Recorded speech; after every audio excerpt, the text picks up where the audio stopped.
Okay, guys, welcome back to Back in Bama with Corey, all about Bama football. Now, what's been the hot topic is the transfer portal. Who's leaving and who's joining? Alabama football 2026 transfer portal tracker via Bama Hammer.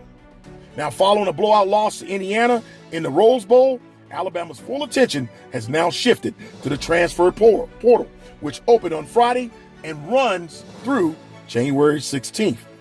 Now, if the Rose Bowl showed us anything, it's there exists quite a chasm between Crimson Tide and the current upper echelon of the sport. The portal gives GM Courtney Morgan and Kalen Deboer an opportunity to close that gap. A few dominoes have fallen already, including one signing for the Tide. There will be more to come, and we'll keep up with all that will be happening here. Again, this is Bama Hammer. Now, below is an up-to-date tracker on Alabama's portal departures, commitments, and positions of need with all known targets listed. Now, Alabama players that are hitting the portal: wide receiver Bubba Hampton, safety Cameron Howard, offensive lineman Rock Montgomery, running back Richard Young, wide receiver Jalen Mbekwe, offensive lineman Joseph Ionata, wide receiver Jalen Hale, offensive lineman Olis Elliman, and outside linebacker Noah Carter, and kicker Peter Notaro. Now, no major losses for Alabama thus far. Bama Hampton left the team before the season even started. And both Cameron Howard and Rock Montgomery are career backups who combined to play in 2 games the entire season. No losses there. Now, Richard Young and Jalen Mbekwe have disappointed relative to their recruiting rankings out of high school, and a fresh start is best for all parties involved. Now, Joseph Iona and Olis Elliman were depth pieces up front. Ionata's portal entry could spell good news for the potential return of Parker Brailsford.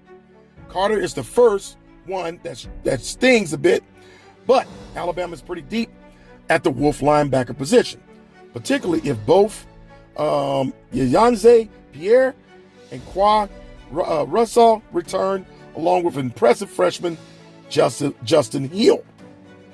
Now, Alabama targets areas of need in the transfer portal. I'm just going to cover these right quick. Running back, definitely the bigger backs with some power. Wide receivers, definitely increase that. Could not hurt. With Bernard, probably on his way out. There's no doubt about it. Offensive lineman. I mean, the whole O-line, to me, needs to be revamped, retooled, and strengthened. Get some energy up front and get some dogs.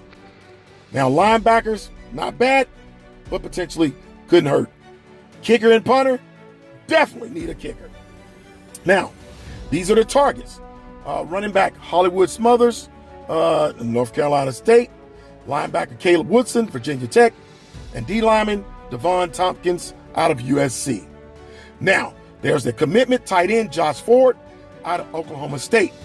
Now, Alabama made an early splash in the portal for a player who entered the portal before the rule change in Oklahoma State, tight end Josh Ford. Alabama needed some veteran depth at the position, with senior Josh Cuevas exhausting his eligibility and other potential attrition to the room. Now, guys, the window for the portal is open from January 2nd to January 16th. Unlike recent seasons, this will be the only window. There will be not a second window in the spring. Guys, what's your thoughts? Look, Alabama's losing players, but as the article said, there are some players that they're losing that really wasn't any pieces to Alabama's puzzle moving forward to make them better. If they're able to retain some players, that'd be great, that haven't hit the portal yet or may not hit the portal at all, but they definitely need an influx of some players in some key positions as covered. But guys, what's your thoughts? Do you guys have any ideas? Or you have any players that you think that Alabama should go after that's, that potentially could go into the transfer portal?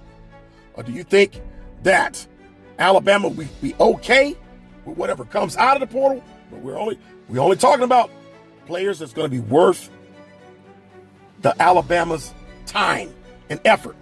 But there needs to be critical changes on the coaching staff as well, especially for the O-line. And as they said before, Robert Gillespie, maybe some question marks because his running back room has not lived up to the expectations for Alabama's style of running the ball. But again, that also ties in the offensive coordinator and the offensive line.